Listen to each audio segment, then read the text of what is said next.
Animal House Radio, and tonight we have a very special guest in the house. He is the son of America's favorite TV mom. He's an actor, he's a voiceover artist, he's an impressionist, and so much more. And he's stopping by to hang out with us for a few minutes today. Please welcome for the first time on Animal House Radio, and hopefully not the last, Mr. Jim Meskimen. Jim, thanks for coming by. Thanks, Carlo. Thanks for inviting me.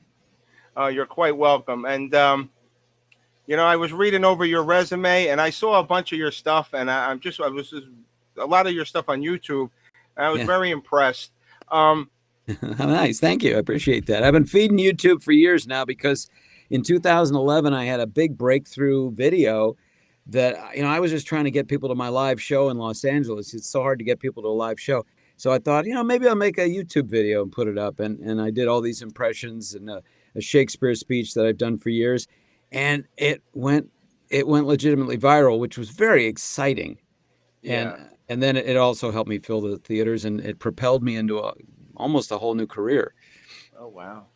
Right out of the gate, I want to ask you, having the world's most famous TV mom as a mom, was that a incentive for you, or did you find the love of entertainment on your own?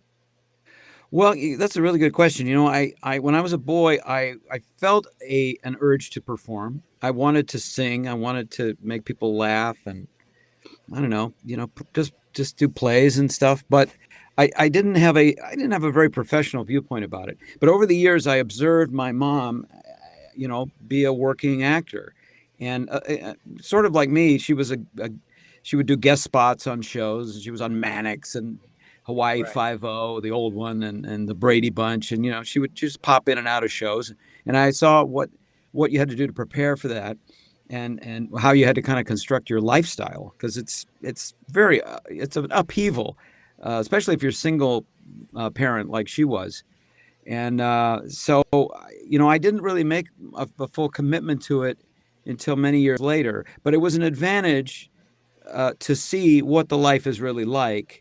Right. And aside from just being a good actor or being funny with voices or being able to make people laugh, there's also all this structure that has to go in place, the administrative and lifestyle structure that has to be there in order for you to even do that little performance eventually for money, hopefully. Right, yeah. So I feel very lucky, but she, the other thing is that I have to tell people all the time is that, and maybe you could figure it out on your own, but Marion Cunningham is a particular kind of person. My mom, Marion Ross, totally different person. She's acting. That's a character.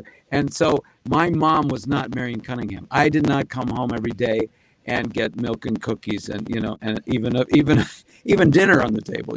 She often was working or rehearsing, and we would have a nanny, or not a nanny, but just a neighborhood lady would come, or I'd go up to the neighbors and get dinner there.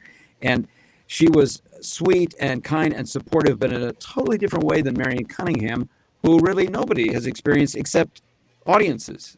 And that's a different kind of relationship. Right. Now, did she support this, or she wanted you, like almost every other parent, you're going to go to college, you're going to be a doctor, a lawyer? Hold on a second. No, she did not. Oh, gosh, I pressed the wrong button. I got to call you back, Eric. Sorry. Oh, computers. She did not push me to do anything like as a job. I was originally going to be a cartoonist. Mm-hmm. And that was what I put a lot of energy and a lot of my young attention into. And you got drawing skills too, huh? Yeah, I draw and paint, and I pursued that very, very doggedly in my youth. And I find that there's a lot of voice artists and impressionists, actually, including the great Rich Little, who are also visual artists. Rich Little draws portraits of the people he imitates. And I've met many people in the animation world and video game world who are cartoonists or artists of one sort or another. Eric Bauza, Fred Tatasciore, a bunch of guys. It seems to be just a kind of a similar thread. Like a lot of them are musicians as well. I think it's just in the arts, you have a tendency to be able to do more than one thing. And it's like, what do you put the most attention on? That usually becomes your career. Right. Hey, Jim, could you adjust your mic a little bit? I'm getting a little bit of static. How are you? A little bit of static. Maybe you want to reposition it, maybe? How about here? There you go. I don't know. Does that any better? I'm sorry about that. Staticky. No, that's okay. Could be just that the phone went off. I'll turn. Maybe I'll put this on airplane mode. Okay. How's that? Is that any better? Yes. Okay. Sorry All about right. that. Joining us now, better late than never, is also one of my comedy brethren. He's also an actor, a comedian, and he's quite the impressionist. That's why I invited him here for us today. And he's in a Please rotating welcome. room, I see. Yeah, there you go. Please welcome my good friend John Santos. John, how are you? John, your thumb is enormous. Yes, much of anything on the studio. Okay, because I can't see myself. We could see you. That's all that matters. Well, So we're you can't maintaining tell the tradition of. Framed right. You look great, John. You can't. You look great. Can you hear us? I'm using Safari now, and with Safari, I don't know. Chrome is probably better. Link up for this. Chrome. It wouldn't let me in Chrome. It said You want to go back out and come back in again? Because you're very choppy. No, I don't know if I could try to use Chrome. Yeah. Try Chrome. All right. Let me Call try us when Chrome. you got Chrome, will you? There you go. All right. There's no place like Chrome. So, Jim, getting back to us, I apologize for that. That's okay. Now, when you had We to have to play put up a with it. historical character, Yes. how deep do you want to get into that? How important is for you to nail it? What do you approach it from an impressionist point of view or an acting point of view? Because I know sometimes think it's a little bit. Yeah, A little bit of I both, think, impressionists are actors. We are acting. It sort of depends on the purpose. You know, like if you're doing Family Guy or something, or The Simpsons, I think you can be a little broader in your interpretation of that famous person. If you're doing a drama like I did on Stars with Gaslit, with I was playing a real senator, Senator Ed Gurney. I studied what little video there was, and like an actor, but also using my impressionist skills, which are basically just listening skills and reproduction skills. You know, I listen to the accent, I listen to any other peculiarities of the voice, and I try to work that into the existing script, and I kind of use that as a basis, right? So it's all acting. You're knowingly becoming another person. However, depending on the style or the language of the project, it might be very heightened.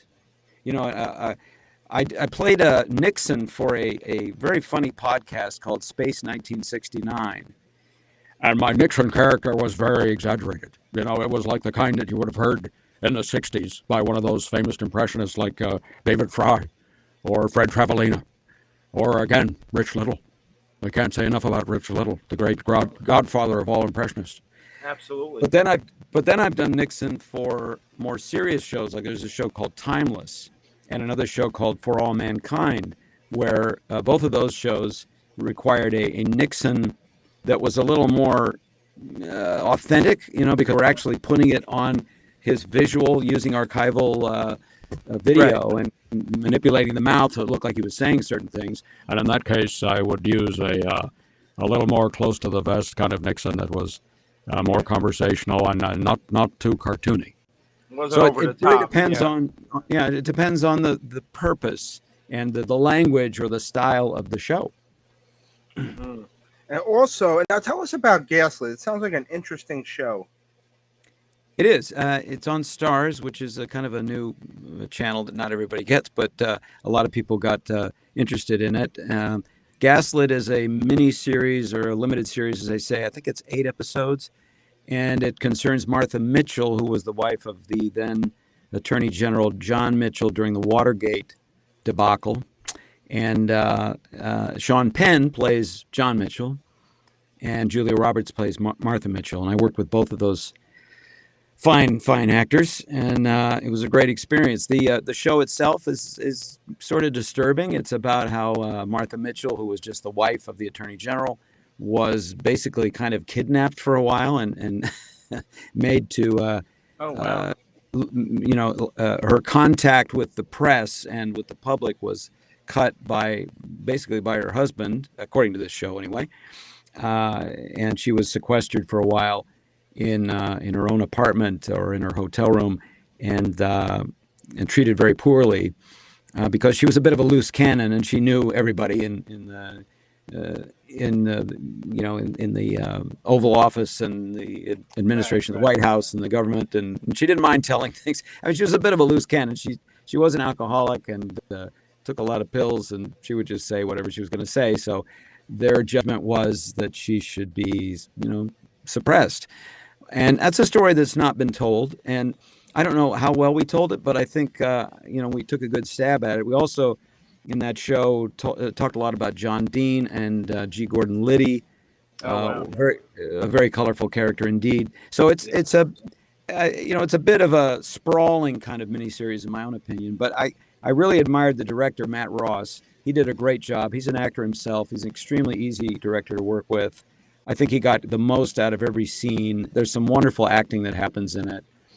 And I think people will find it very compelling. From what I've heard from people that watch it, they really, really enjoy it. And they reproduce that period of history very well as well. I definitely will check that out, and I recommend all our listeners, and especially our men and women overseas who listen to us via American Forces Network, definitely check that out. I saw that you're doing Hunters with Al Pacino too. Yes, right. Although I did not personally work with Al Pacino, but what a great show! It's a crazy show. It's kind of like it's a little bit like Inglourious Bastards, that Quentin Tarantino movie. Yes.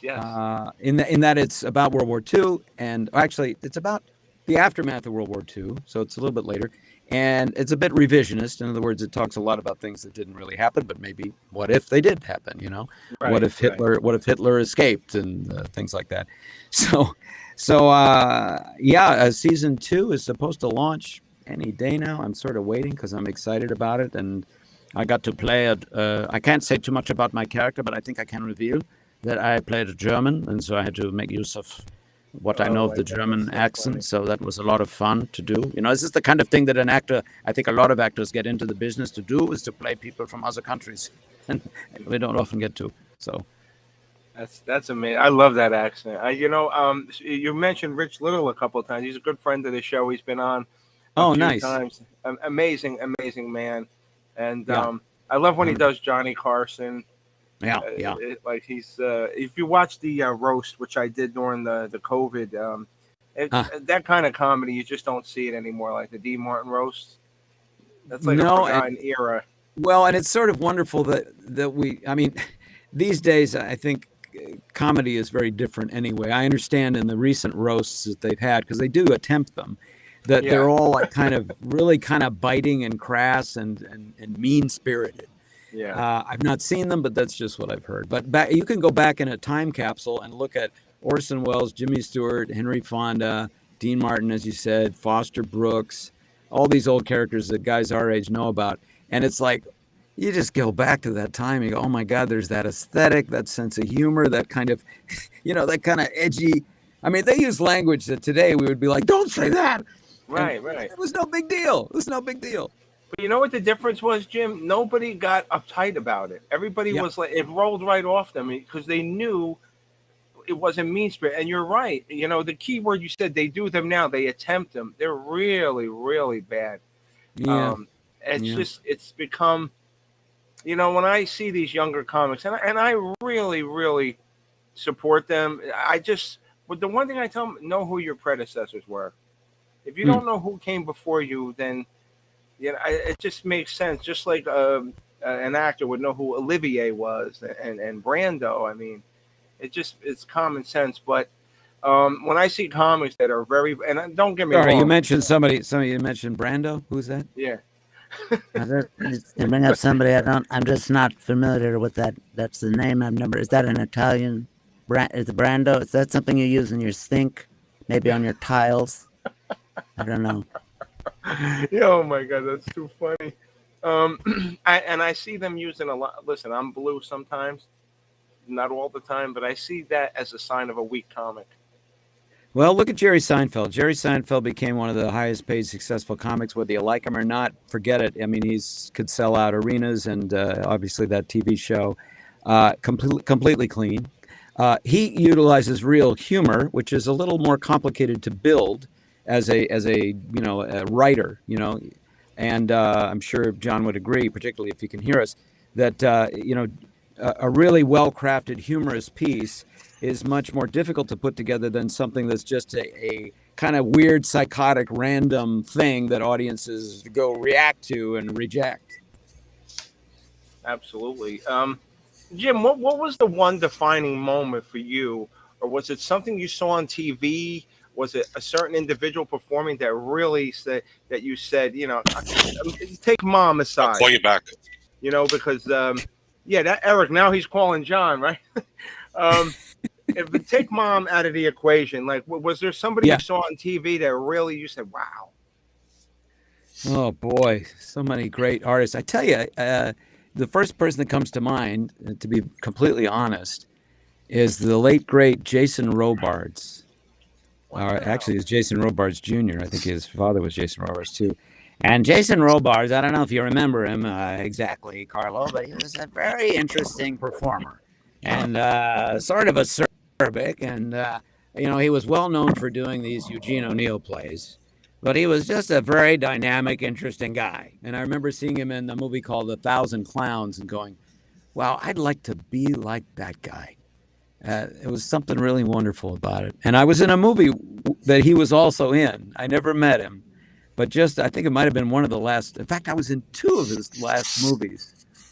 Never met him, but he was in Magnolia, which probably was his last film. And I was in the first 8 seconds of that movie, and also in The Paper, which was the first feature film I ever did for Ron Howard. Oh, wow. And I kind of wish I'd been able to meet Jason Robards, because he's always been, as an actor, just a real model for me. That's very interesting. I would have never expected that answer. I would have expected you to cite a comic or somebody like Rich Little. Well, I loved Rich Little, and when I was at 13, 12, 13, 14, watching television, I would just freak out when Rich Little came on TV. But I never really I never connected him with, that's what I'm going to do someday. I just looked at it going, this is so freaking entertaining. I just don't want to watch anything else. And then later on in life, I just had noticed eventually that I had developed an affinity and an ability to do impressions and voices and accents, just because I was interested, almost like a side hustle or a hobby. And then when I came of age and had to earn a living, I was like looking through my bag of tricks going, what differentiates me from other actors? What makes me different from performers that I can market myself as? And the impressions always was something where, gee, I guess I got a little bit of a leg up here on a lot of people. And so I put a lot of energy in that. It's just another weapon in your arsenal. Another weapon in my arsenal. Exactly. Something that I can use to vanquish my enemies. What was the first impression you actually did, Jim? That you learned professionally? When I was a little boy, I think I did the Cowardly Lion. If I were king of the forest. But professionally, I got hired to do Roosevelt's voice, to loop another actor that had played Roosevelt in a movie about Truman. It was a little complicated, but it was Truman starring Gary Sinise, the great actor Gary Sinise, who I was with in Apollo 13. But he'd done a movie about Truman, and they had a scene with him and an actor who looked just like Roosevelt. But the actor that looked like Roosevelt didn't sound like, he wasn't even American, and he didn't do an American accent particularly. So they hired me to come in and to loop this other actor's performance so that it would sound as if he was Franklin Roosevelt. And that was very satisfying to me to be chosen for that part. It was a day that lived in, not infamy, but femi. Oh, boy. Now, Jim, earlier you mentioned that, by the way, just for everybody listening, especially on AFN, who's not on the video stream, we're speaking with actor, impressionist, and voiceover artist Jim Meskimen, who is a phenomenal at his craft. He's also the son of America's favorite TV mom. Sorry, Carol Brady, but Mrs. C always did it for me. She was always my favorite. Sorry, Florence. Before you said that they were two different, like how different were they as far as on screen and off screen? Well, if I remember Marion Cunningham, she was kind of ditzy, kind, ditzy, and like a typical mom of the 50s, or how we imagine that person to be. And my mom was very ambitious and scrappy, and and and just full of a lot of moxie and go get it, and that's how she ran her whole life. She was a child of the Depression. She always says she was a middle child, which made her very competitive because nobody wanted to pay any attention to her. So she had to go to great lengths to get any attention. And she decided very early on to have this career as a movie star with her name up on a marquee. She even changed the spelling of her name, Marion, from Marian to On, because she thought it would look better on the marquee.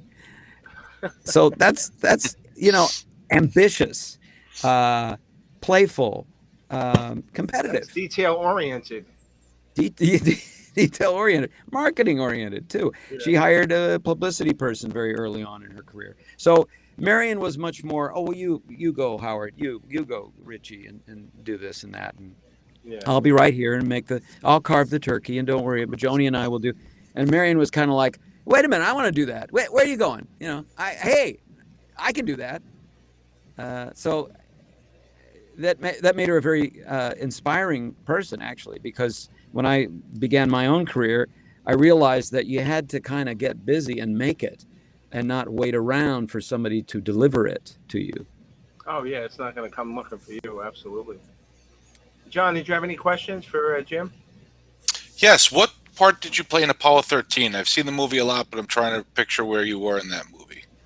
Oh, well, I had glasses on. I had a pretty good comb over. And I played Telmu White, who's one of the mission controllers. I Yep. had a lot of scenes. I don't have a lot of lines, but I do a lot of forehead acting. And, worried about this and that. We're very worried. Mm-hmm. I And, was just in the scene where they're trying to build the lithium hydroxide the canister. scrubber for the Yep. canister for the LEM, I'm the guy that announces that problem, and I'm one of the guys that helps to solve it. And then right towards the end of the movie, I'm the guy that says, it all depends on the heat shield now. Oh wow! Yes. And you're the one that's so the part where they had to build that thing for those that don't know, the lunar module is being overrun with carbon dioxide, and the Right. scrubbers on the command module took square cartridges, and the ones on the lunar module were round. That's right. So then- your line was all depends on the heat. Yes, now I can see it because I've seen the movie umpteen times. It was about 38, so it's a while ago. Oh wow. Yep. Yeah. So that I was just at an event on Thursday night with Fred Hayes, the real Fred Hayes, Wow. who is the Still- lunar module pilot, and his book is Yeah. Never Panic Early. So I went to the event on Long Island, and they actually have the lunar module that was on that would have been his lunar module if he had returned to the moon on Apollo 18 or 19. Wow. So he said, "My LEM is here," but it was canceled due to budget cuts. But Fred Hayes was going to command that mission, Right, but right. unfortunately it was canceled. Sir, your LEM is here. Your limo? No, your LEM. Jim, out of all the impressions you do, did you ever do one in front of the person that you were doing an impression of, and they didn't care for it? Well, I've sort of made it a policy not to do it in front of people that, I admire Rich Little was able to do it in front of Jimmy Stewart, and it's so great to watch it on YouTube. But I try not to do it in front of the people. Now, I've inadvertently done it in front of Ron Howard a couple times. In other words, I didn't know he was there, or it was on a recording that he later saw. And, which is, that's a liability of doing something like an impression, is that it's out in the world, and anyone can see it. It's out of your control. But I did, so I try not to do it because, first of all, as John, I'm sure you can appreciate, our voices sound differently to us than they do to the people in the outside world. Unless you've Yep. recorded your voice a lot or heard your voice a lot, if someone plays you a recording of your voice, you're like, that sounds weird. That's not how I hear it. because it's not how you hear it. We hear it through the wonderful chamber of the body, and it's Warmer and more wonderful and just sort of fantastic voice that we have. So if you do an impression of a celebrity or anybody to that person, it's going to instantly be a kind of a break in reality with them, because that's not, even if you do a great impression, it's not how they hear themselves. And it's hard to make it not reflect on them in a bad way. So I try to not do it. Well, your However, Christopher your Walken sounds better than the other impressionists, because you do Christopher Walken, the actual voice. You don't do an exaggerated, over the top Walken, like a caricature. Your Walken sounds just like Christopher Walken. Yeah, because, I've been fortunate to hear him so many times. But and I like just this kind of mellow Walken. Sort of no bells and whistles, no cowbell, no whistles. See, that's exactly how he speaks. That's like not like I do a bad Walken, so I'm not going to do it. But people do an over the top Walken, like even Schwarzenegger. No, they do. Yeah, like like people that. do Christopher Walken, but it's like, well, all right, maybe one day he sounded like that. But you can do him mellow. Like that's a talent. It's like doing Al Pacino before his voice changed to always yelling. Like doing Godfather Al Pacino is different than Heat Al Pacino. Right, or Scent of a Woman. Yep. But there's always that handful of celebrities that people over exaggerate, like Nixon, Schwarzenegger, Stallone. Schwarzenegger. Yep. Hey, John, you got to do me a favor for Jim. You got to do your Tony Soprano. Well, first of all, a lot of people over exaggerate Tony Soprano, and it's not right. You got to do it freaking like this, authentic. You know what I'm saying? Like Artie Bucco. He makes a good sauce. That's very good. I love that. Jim, you know what? It's a shame that but I really, it's going to be, and don't take this the wrong way. You got on my radar from the Geico commercial. Oh, I actually fell out of my chair laughing. I actually was laughing for about a week straight. I would wake up in the middle of the night just cracking up about that. No kidding. And that became like an iconic commercial. I don't know if you know, John, but Jim played George Washington for Geico. Yep. Crossing the Delaware Turnpike. Delaware Turnpike. Yeah. It's just a great concept. The writers that thought that up at the ad agency, it was a great concept. And so, sometimes when they do a humorous commercial or a comedy, gag or something, after you've seen it 15 times, you're like, it has no impact on you. But that particular commercial, because that concept, that premise was so rich, I always laughed too. It was just funny. Oh my! Was that scripted, or did you just improv that whole thing? Both. It was scripted, and then we did quite a lot of just off the cuff takes. And I think "Big Man with a Horn" was one that I love that at the end. And it's funny, talking about Apollo 13, the other actor in the commercial, everything's a show. The other actor in the commercial in the car who's like on his horn and going, "Hey, you gotta move out of the way," was another alumnus from Apollo 13, another guy who played a mission controller named Jeffrey Blake. Oh, wow. And so, cool. So we had a little Apollo 13 thread running through that Geico commercial. Yeah, because there was besides the actual commercial that you could see on YouTube, there was a whole big thing into making you into George Washington. They showed you how you went into and got your makeup done and everything. Oh, that's my YouTube channel. Yeah, I did that. Yeah. And that was Christian Tinsley who did the makeup. And I met him when he was a young man on The Grinch. When I worked on The Grinch as Officer Houlihan, he was one of the makeup men on that show. So 25 years later, he's now a very big makeup guy. And he got the job to do the George Washington makeup because I had a nice little brow and a little chin, a nice big stentorian nose, and, the hair, the whole deal. Oh my God! Now this is going to be a question for both you guys. John, I'll start with you. Yep. What there's got to be an impression that you do. There's some that you and both of you guys probably master. Is there one that you can't quite get your hands on that you're dying to master? It doesn't sound right to you. That you're like, man. Well, Mike Francesa, who's a sports, he used to be on sports radio. I wish I could get that one a little bit better. I wish my walk-in was as good as Jim's. My walk-in is more like the hacky one I was talking about before.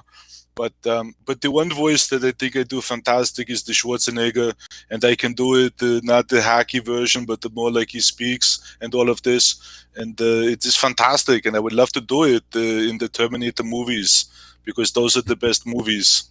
I should have won the Oscar for those movies. Yeah, for sure. Well, Jim, what about you? Well, there's so many great performers, and the way I kind of guide my practice, if you will, is I look to these performers who I just kind of have in my head and in my heart. The people that I watch that I'm like, I admire this performer, and I listen to them very carefully because I just love them. That's how I started off as a kid. I just loved these characters, and so I kind of try to think, oh, now how would I do that? And it's very intuitive, very quick with me. I kind of know how hard I have to work at it, or where I have to place the voice, and I just give it a shot. Now, it kind of also matters what's the purpose of having this imitation in your back pocket. Years ago, before really Morgan Freeman had done all of his most famous narrations like March of the Penguins, I had developed a little Morgan Freeman impression just on the basis of watching that movie Seven and seeing, I realized there's something, I kind of know where I have to place my voice to sound like Morgan Freeman. And there was absolutely zero demand for it. But I had it in my back pocket. I knew it was like, I have confidence. If that ever comes up, I can do that. So one day, the David Letterman show was looking for a Morgan Freeman voice, and I went, I think I got this one.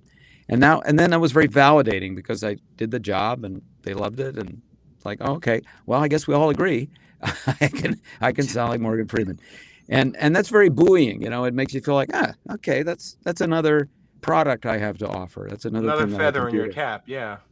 Well, yeah, not so much the pride or anything, but it's like I can offer that as something I can do for others to help them with their projects. So cool. I'm always collecting them, and yeah, there's plenty that I can't touch. Plenty. I mean, my voice is in a particular range. I think I have a kind of a mid-range voice. I can try to push it deeper, but there's only so far I can go. And I can go higher as well, like Joe Pesci. Well, I could say Tony Soprano for me, kind of a bit higher. But there are people that have naturally deep pipes. John, I think you've got deeper pipes than I do, and that will enable you to tackle more authentically certain just deeper voiced individuals. That's interesting. Now, also, Jim, you're also doing an online acting course. Tell us about that. Yeah, it's called the working actor method, I think it's called, which is not the title I chose for it. I hate the word method when we're talking about acting, but because I don't use the method or any version of it myself. But I've been a working actor for 35 years, and I was approached by a company to create some workshops that, kind of share my secrets of like, how do you make a living at this? And how do you get work, and how do you keep working over the long haul, over decades, so that you can support your family and not have to do a lot of other things. And so I put that together in a series of videos that are available at jimworkingactor.com. And it's me just sharing all the things that I learned from my mom and things that I learned in my own experience and my own lights in how to, how do you get an agent? How do you keep busy during a time when there's nothing happening and nobody calling you? How do you take one success and build it into another? How do you outreach using social media? And lots of things that are very practical, that are actually pretty essential. I don't teach people how to act. My wife has an acting school. She takes care of that. The acting center in LA takes care of all that. But I do teach people how to manage a career and grow a career and maintain a career as an actor.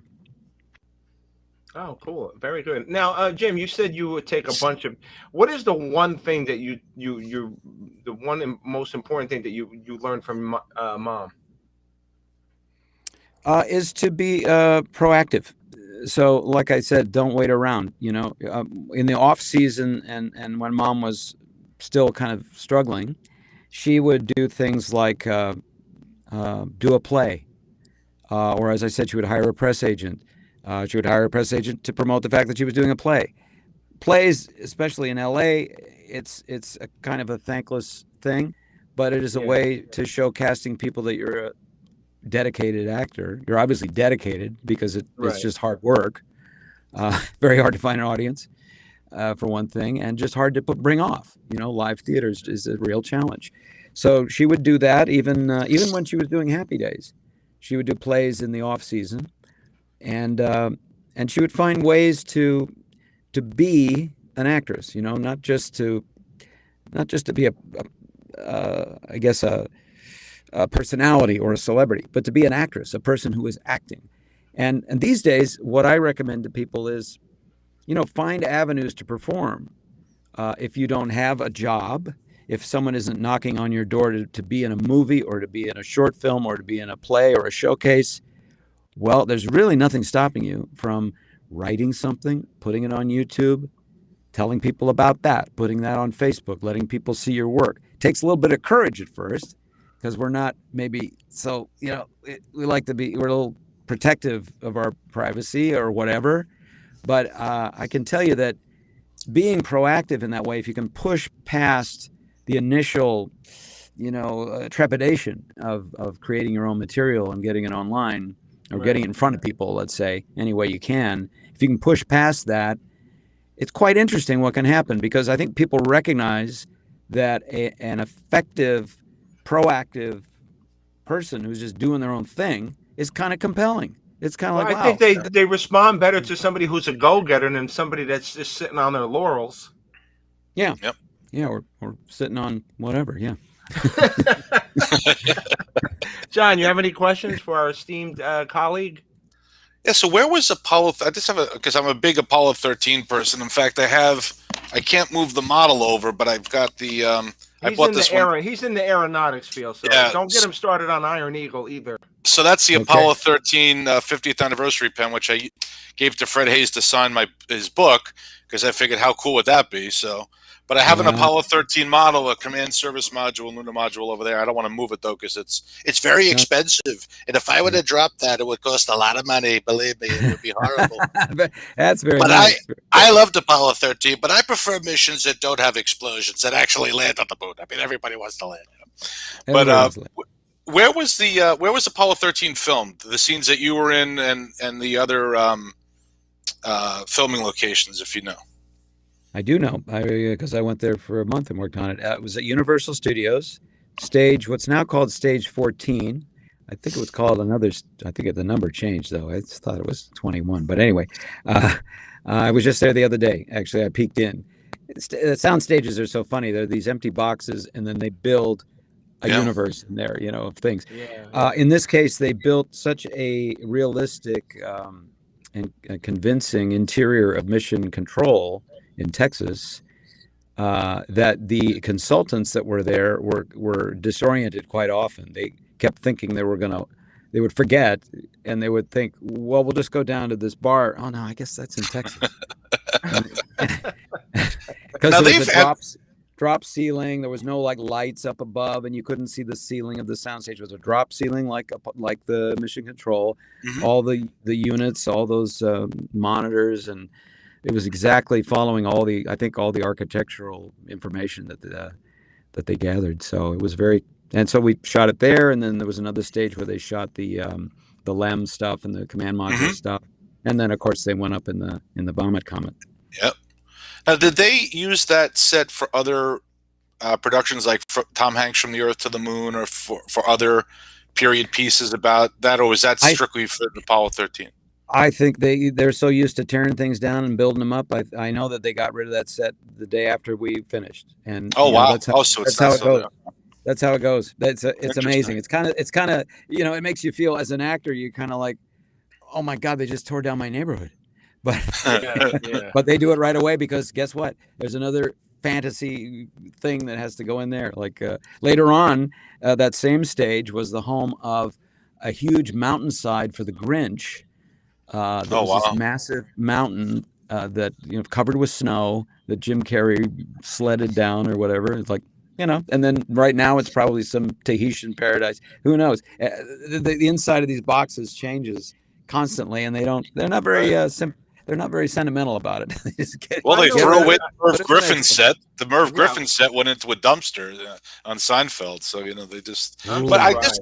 just something like that. Like I never understood why there isn't like one perfectly reconstructed White House set, because that there's going to be another movie that they use it in. Like there Well, were certain I things think like that does exist. I think that does exist. there has That to you be. can Yeah, there probably has to. find. That you can probably find, but not at a busy place like Universal. I know what you mean, because you see a lot of they use the same airplane in all the airplane movies. It's that same one that has the Yep. thing, and a lot of houses that they do films in. Oh, that's the house that they filmed this in. Right. I can't remember the house, but I think it was where they filmed Charmed, and they used that in a couple different Yeah.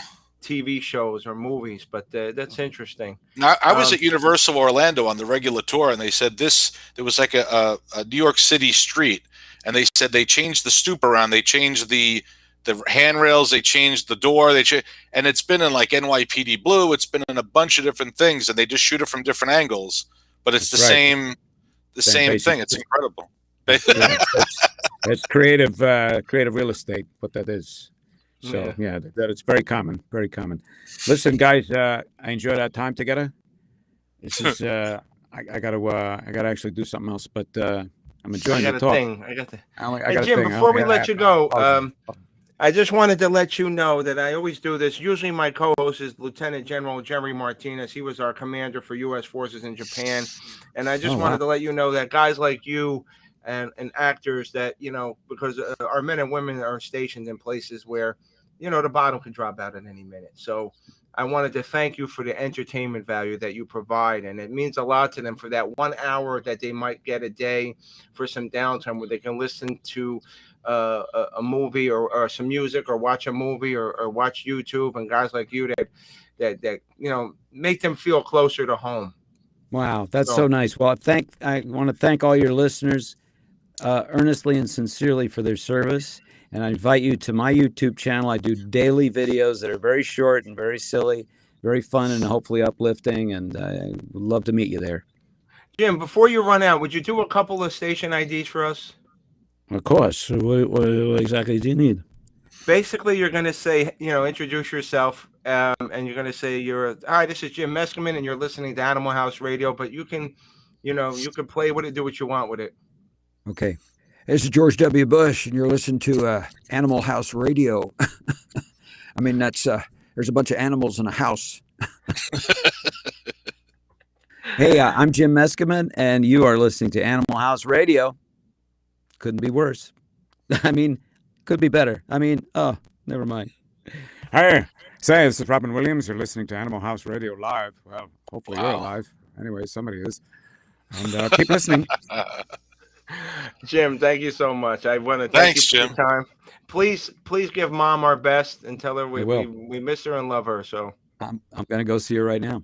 You got it. Thank you, Jim. Nice to meet you, Jim. Care. Nice to meet you, John. Thank you. Take care, Carlo. Bye-bye. Take care. Bye-bye. All right, everybody. We'll see you all next time. I want to thank John Santo for stopping by and hanging out with us. As always, you're always a welcome. And please check out Jim Meskerman's YouTube page. And what's the site real quick, Jim? The website? JimWorkingActor.com. Jim, I encourage everybody to check that out. And we will see you all right here next time. John, thank you, my man. Thanks, Craig. Can I pitch my YouTube channel real quick? Absolutely. I'm on YouTube, Celebrity Impressionist channel, and I have all kinds of different skits. I have Donald Trump as captain of the Enterprise. I have Silvio Dante from The Sopranos. Suffice to say, he deals with a telemarketing call. So there's all kinds of funny stuff on there, people in different situations, and I hope you'll check it out. Oh, wow. So Celebrity Impressionist channel on YouTube. Yeah, well, I encourage everybody to check that out as well. My friend, always good to see you. And anytime, you're always welcome to be my wingman. Thank you. Sorry about the technical troubles. I had to lift my wife's Chromebook in order to get on because I couldn't get on with the phone. So that's so funny. All right, I should probably bring it back. All right, take care. You got it. Bye-bye. We'll see you all next time, everybody.